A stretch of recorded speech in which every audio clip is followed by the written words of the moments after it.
c'est Inès qui va nous parler de Sengoku, chronique d'une ère guerrière. Et oui, et je vais pas vous mentir, ça parle de samouraï. Du coup, j'étais contente de me lancer dans ce titre. Non, en réalité, c'est pas vraiment le propos. Le côté samouraï, l'ère dans laquelle on s'inscrit est plutôt vraiment un prétexte, bien sûr, parce que ça aurait pu très bien se passer à n'importe quelle époque. Donc on est au Japon, à l'époque Sengoku, l'ère des provinces en guerre où la cruauté et la famine font des ravages. Bref, c'est une ère dans laquelle on n'aimerait pas vivre, tout simplement. On suit l'histoire de Koué, drôle de nom, mais pourquoi pas, qui est un orphelin de 14 ans en charge de son frère cadet, hein, qui est beaucoup plus jeune que lui aussi. Ils sont tous les deux capturés par des marchands d'esclaves. Il faut savoir qu'à l'époque, évidemment, bah, si t'es pas quelqu'un qui vient d'une famille avec un nom, une renom, etc., bah voilà, si t'es par exemple quelqu'un de pauvre, qui n'a pas forcément de parents, très vite, ta vie peut devenir un enfer. Donc ils sont capturés tous les deux par un marchand d'esclaves et ils sont sauvés, heureusement, au détour d'un chemin par un groupe d'enfants voleurs. Le chef de la bande s'appelle alors Tamomaru, voilà, je sais pas si c'est bien dit, mais c'est pas grave. Et lui, son rêve un petit peu, puisque après il discute un petit peu, il recueille ses deux enfants, notamment Koué et son petit frère, et il explique que son rêve à lui, c'est de construire un pays où le vol n'existerait pas, en gros, où tout ce qui se passe, la famine, la guerre, ce genre de choses, et le fait que les orphelins bah, n'ont pas une vie facile, tout ça, ça soit complètement annihilé, que ce soit vraiment un havre de paix, tout simplement, par rapport à toute l'ère ambiante. Et donc, frappé un petit peu d'audace et de culot, Kue, lui, va décider de le suivre. Et donc, va décider de s'embarquer dans cette quête aussi, et d'une certaine manière, d'unir un petit peu son rêve au sien. Et il se retrouve un petit peu séduit par ce rêve de grandeur, de créer un pays, alors que c'est vraiment des enfants. Bah, Koué, lui, il a 14 ans et Tonmaru n'a pas son âge, mais il est aussi très jeune. Je pense pas qu'il ait même pas 20 ans, quoi. Donc voilà l'idée de base, qui est très sincèrement sympathique. Mais il faut savoir que c'est un manga qui est fini en 4 tomes également, comme pour Under Prison. Et c'est peut-être là où ça va tiquer de mon côté. Au début, c'est très cool parce que, étant donné qu'on suit deux orphelins, c'est un petit peu. Le début m'a beaucoup fait penser à Sido, notamment parce que, bah, au début, on a évidemment. Enfin, on suit de toute façon les deux protagonistes qui sont des frères. Et c'est la même chose ici. Et puis, en fait, ils vont petit à petit être confrontés à la dure réalité de l'époque. C'est pas comme s'ils en avaient pas conscience, mais d'un coup, la brutalité de l'ère Sengoku, pour le coup, va un petit peu les frapper et va leur montrer que tu peux pas survivre. Il faut que tu t'endurcisses. À l'heure actuelle, on est trop faible pour survivre dans cette ère. Et du coup, je trouve qu'il y avait un petit côté Sido, évidemment, vu qu'il y a du samouraï un petit peu. Ça m'a un petit peu fait penser à ça. Et d'un autre côté, j'ai aussi trouvé un petit côté Hell's Paradise dans la touche de folie, puisque Tamomaru, vraiment, j'arriverai pas à dire ce nom, mais voilà, le chef de la bande des enfants voleurs, lui, il a vraiment une petite touche de folie. C'est-à-dire que il est à mi-chemin entre le psychopathe et le mec que t'as envie de comprendre et d'avoir de la compassion pour lui, tu vois. Et donc, il m'a vraiment fait penser à Gambimaru un petit peu. Et il a vraiment ce côté. T'arrives pas à le comprendre, t'arrives pas à le cerner. Il a un rêve et il est déterminé à vraiment à réussir à voilà à créer ce pays dont il a vraiment envie. Et lui, son mantra, son code d'honneur, c'est vraiment d'aider les plus faibles.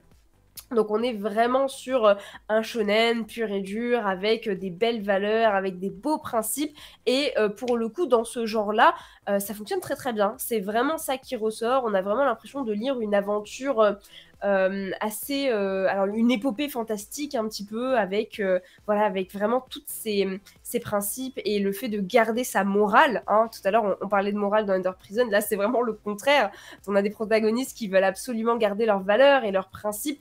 Et malgré tout, malgré la difficulté de cette époque, surtout quand on est un enfant, et ben ils veulent réussir quand même à changer les choses, et ils ont vraiment profondément la profonde conviction que ça va fonctionner et qu'ils vont réussir malgré les obstacles. Donc sur le papier, franchement, le premier tome se lit vraiment bien.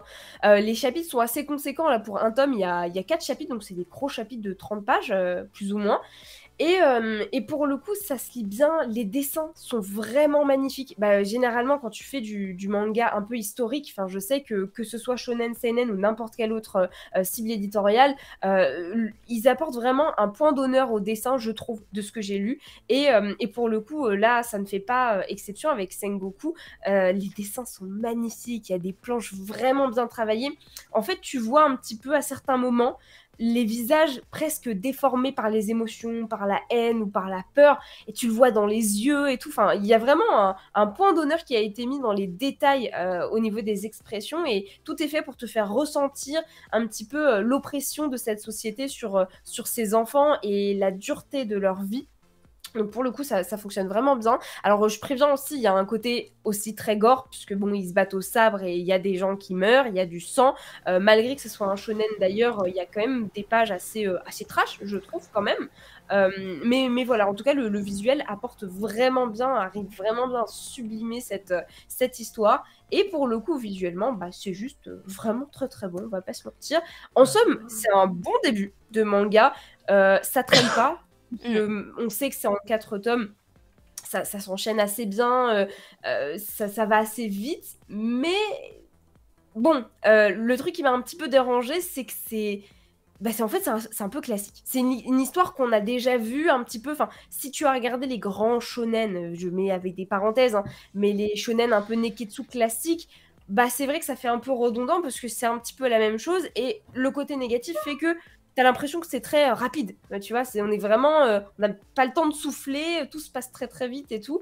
Mais voilà, c'est un bon shonen, c'est un bon neketsu. On a vraiment on suit ce duo et notamment Koué parce que c'est quand même celui qui est au centre du récit. On va le voir évoluer, voir un petit peu cette dureté de la vie et quand même réussir à prendre sur lui et à se dire qu'il veut être déterminé à devenir plus fort, à pouvoir prendre en charge son petit frère, le protéger. Il y a vraiment ce côté, il veut un petit peu porter le poids du monde sur ses épaules. Et pour le coup, toutes ces valeurs-là sont vraiment bien retranscrites. Mais voilà, c'est en 4 tomes, donc ça ne choque pas que le rythme soit un peu, même très soutenu. Et en plus, le tome s'arrête sur un petit cliffhanger. Alors, je vais pas vous mentir, s'il n'y avait pas eu ce petit cliffhanger, je me demande si j'aurais continué. Alors, il donne envie d'en savoir plus parce qu'il y a une petite histoire de trahison, du coup, sans trop en dire. Mais bon, en somme toute, il est assez classique ce manga. C'est juste la particularité, c'est qu'il s'inscrit dans une époque qu'on connaît un petit peu moins, l'ère Sengoku, même si on a quand même des mangas dessus. Et du coup, ça fait le petit twist, ça fait la petite touche d'originalité qui fait que tu as bien envie de le lire. Et dans tous les cas, ça se lit bien, ça se consomme rapidement, ça va pas te prendre trop la tête aussi. Il y a beaucoup de planches aussi qui vraiment s'attardent sur les détails, où il y a presque pas de texte, où tu vois bien les batailles, tu vois bien voilà, les expressions du visage. Et en tout cas, ce qui est génial avec ce manga, c'est vraiment que tu sens les émotions des personnages, quoi. C'est comme une baffe, voilà, le vent qui te fouette de plein fouet. Et tu comprends totalement bien grâce au visuel du manga. Donc voilà, c'est un bon premier tome, sympathique. En plus, c'est 4 tomes, donc je me dis, voilà, c'est pas non plus un budget conséquent, mais ça reste assez classique et ça reste que je me dis, peut-être voir le prochain tome pour se faire un vrai avis, mais voilà, c'est pas non plus la claque de l'année, mais c'est sympa et ça se laisse lire, bien sûr.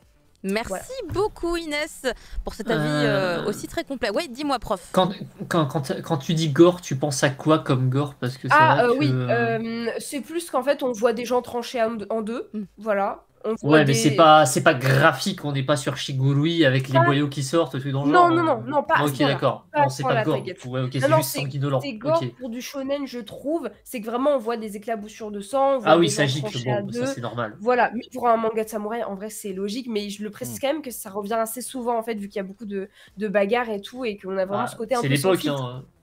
Voilà, mais parce que ça peut quand même perturber ce Shigoro et on est sur un niveau, mais ouais, faut quand Oui, même on est être. sur un niveau Shigurui, c'est vrai que... C'est autre chose. Mais voilà. C'est pas pareil, ouais. Merci beaucoup Inès. Voilà, vous savez maintenant vers quoi vous dirigez avec toutes ces petites reviews, hein, si vous pensez être intéressé par les thématiques ou pas.